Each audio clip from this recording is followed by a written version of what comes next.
वाली क्विज लगा रहे हो ना सर, आईआईटी बाबा। अरे आईआईटी बाबा को ऐसे घेर रखा लोगों ने। इस दुनिया में तुम कुछ भी प्राप्त कर लोगे तो तुम ये मत समझना कि तुम्हें सब कुछ मिल गया। आईआईटी बाबा के ऊपर सुनो थोड़ा सा। अच्छा, आईआईटी बाबा आपकी नजर में अच्छे हैं या खराब हैं, आप बताओ, आप क्या समझते हो? बहुत सारी दुनिया ने रील्स बनाई है, मैं चर्चित टॉपिक्स पर रील बनाने से बचता हूँ हमेशा। हाँ, क्योंकि व्यूज बहुत आते हैं तो लोग बड़ा बनाते हैं उस पर। मैंने तो अक्सर एजुकेटर्स को देखता हूँ कि आईआईटी बाबा क्या कहते हैं, बताता कोई कुछ नहीं है। आईआईटी बाबा क्या बात कर रहे हैं उस फिलॉसफी से किसी को कोई मतलब नहीं है। उस पर मैथ्स के टीचर भी बता देते हैं, सब लोग बना देते हैं, कोई फिलॉसफी बच्चों से डिस्कस नहीं करते, उसमें ना कोई मतलब है। बस ये बताया आईआईटी बाबा, और अभी रील चल रही है तो देख के गुरुजी कुछ बोलेंगे आईआईटी बाबा के बारे में। आपकी नजर में क्या है? मस्त आदमी है जी, कुछ कह रहे हैं अच्छे नहीं है, तो सीजीएल का बैच किस महीने में आएगा? मैं पूछ क्या रहा हूँ, तुम बता क्या रहे हो? कुछ कह रहे हैं खराब है। अब यही बात है ना, तो व्यक्ति किसी को जो निर्धारित करते हैं वो अपनी समझ से निर्धारित करते हैं। किसी की फिलॉसफी कैसी भी सही, सामने वाला जो निर्धारित करने वाला है ना, उसकी फिलॉसफी कैसी है, वो एंगल उन दोनों के बीच में इस बात पर निर्भर करेगा। सामने वाले की समझ विकसित नहीं है, सामने वाला कितनी भी बौद्धिकता की बातें कर ले, कोई अर्थ नहीं। सामने वाला बौद्धिक, कहने वाला बौद्धिक, तो मजा आ जाए, तो नया रस पैदा हो जाए, तभी तो पैदा होगा। ऊपर ऊपर से कुछ जान लोगे तो कोई मतलब थोड़ी है। ऊपर ऊपर से कुछ सुना, देखा और अपनी अजम्पशंस मान ली। जैसे मान के चलो ओशो पे बड़ा डिस्कशन होता है देश में।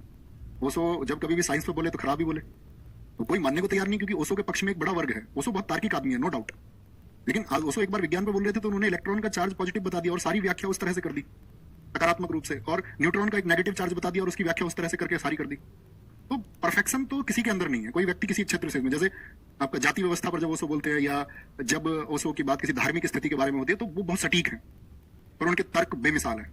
No one can defeat him. ऐसी आईआईटी बाबा है। तो वहां पर एक बाबा और हुए, उन्होंने एक बड़ा अच्छा मैसेज दिया, वो मैं आपको देना चाहूंगा। मुझे उस सारी वीडियोस में से या सारे तर्कों में से जो एक तर्क मुझे मिला वो मैं आप तक पहुंचाना चाहूंगा। सॉल्यूशन क्या है, निष्कर्ष। तो उन्होंने एक बात कही, जैसे कि भाई बहुत सारे लोगों ने बोला यार आईआईटी बाबा तो चरसी हैं, वो तो सिगरेट विगरेट पीते हैं। ये भी सही बात है भाई, जो लोग नशे की प्रवृत्ति के लोग नहीं है, ये सीधी सी बात है कि जो सही व्यक्ति होंगे वो नशे की प्रवृत्ति के खिलाफ होंगे, अच्छी बात है। लेकिन मान के चलो किसी व्यक्ति ने अपने निजी जीवन में उसको अपनाया, तो उन्होंने एक प्रश्न किया था, ठीक है। उन्होंने कहा कि भाई आपका बच्चा अगर बहुत बीमार है और उसको एक त्वरित इलाज की जरूरत है बहुत जल्दी, और वो इलाज उसको अभी मिलना जरूरी है। अब आपके पास दो डॉक्टर की चॉइस है, समझना मेरी बात को। वो उन्होंने कहा कि आपके पास दो डॉक्टर की चॉइस है। एक चॉइस तो ये है कि एक डॉक्टर ऐसा है जो शराब पीता है और सिगरेट भी पीता है, लेकिन उसका जो सर्जरी का सक्सेस रेट है वो 100% है, यानी 100% इलाज करेगा और ठीक करेगा।